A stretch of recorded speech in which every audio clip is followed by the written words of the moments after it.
Right now, across the entire United States, buying a house costs 20% more per month than renting the same kind of place. Not in San Francisco, not in some overheated coastal outlier, nationally. And almost nobody selling you a house is going to open with that number. Here's the promise. By the end of this, you'll know exactly where the national numbers actually sit in 2026.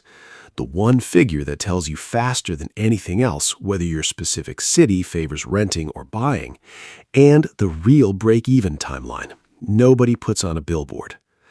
Start with the number that matters most, the price-to-rent ratio. Take a home's price, divide it by a full year of rent on a comparable place. Below 15, buying usually wins. Above 20, renting usually wins. Between those two, it's a genuine toss-up that depends on your rate, your taxes, and how long you're staying. The national ratio right now sits at roughly 16, toss-up territory technically, but that number is hiding something. Since January 2019, the typical U.S. home value climbed from about $242,000 to roughly $373,000. That's a 54% jump. Typical rent over that same stretch climbed from about $1,362 a month to about $1,965, a 44% jump. Both went up. Home prices went up faster. And the ratio still buries the real story because it collapses into one number, what is actually 50 different housing markets. In Pittsburgh, owning and renting cost about the same. In San Jose, renting saves you more than $8,500 a month, and the price-to-rent ratio there sits above 35.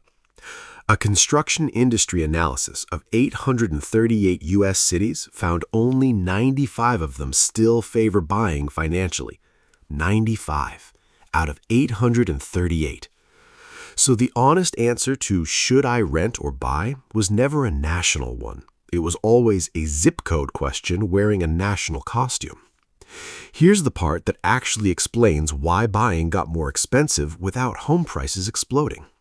Run the numbers on a $400,000 loan at 2.65%. The rate this channel keeps coming back to, versus that same loan at today's 6.49%. At 2.65%, the payment is $1,612 a month. At 6.49%, it's $2,526. That's a difference of $914 a month, and the sale price on the sign didn't move an inch. Rate is doing more damage to affordability right now than price is. Now for the part almost nobody includes when they run these numbers out loud. Opportunity cost. A 20% down payment on that same $400,000 home is $80,000. That money doesn't vanish if you rent instead. It goes somewhere else. Historically, the S&P 500 has returned somewhere around 7 to 10% a year.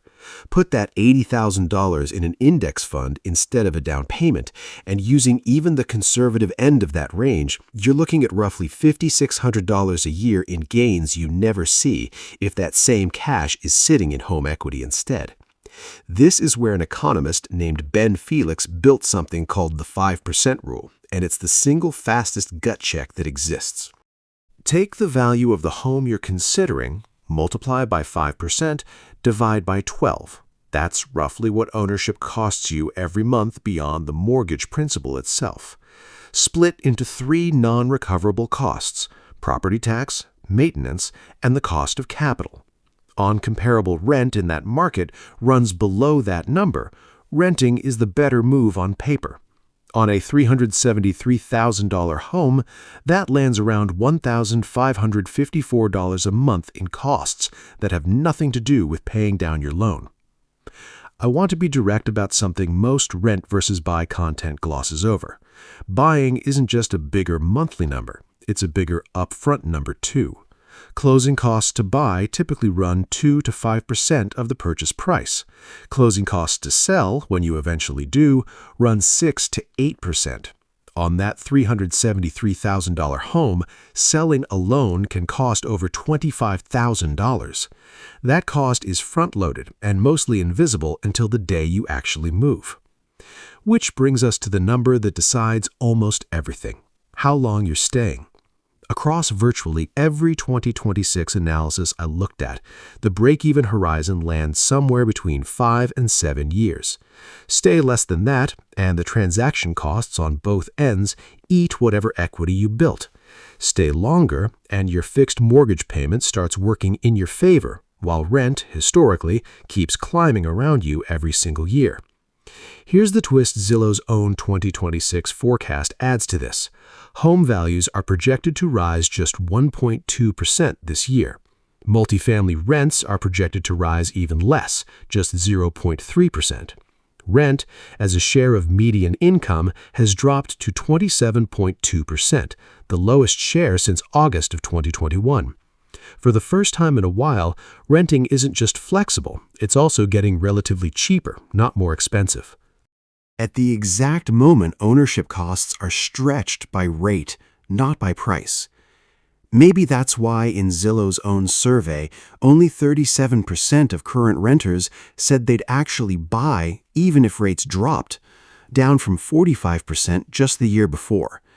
Nearly 60% of renters are choosing to keep renting, not because they can't qualify, but because the math, run honestly, doesn't clearly reward buying the way it used to. Let's put a name on a number instead of leaving it abstract.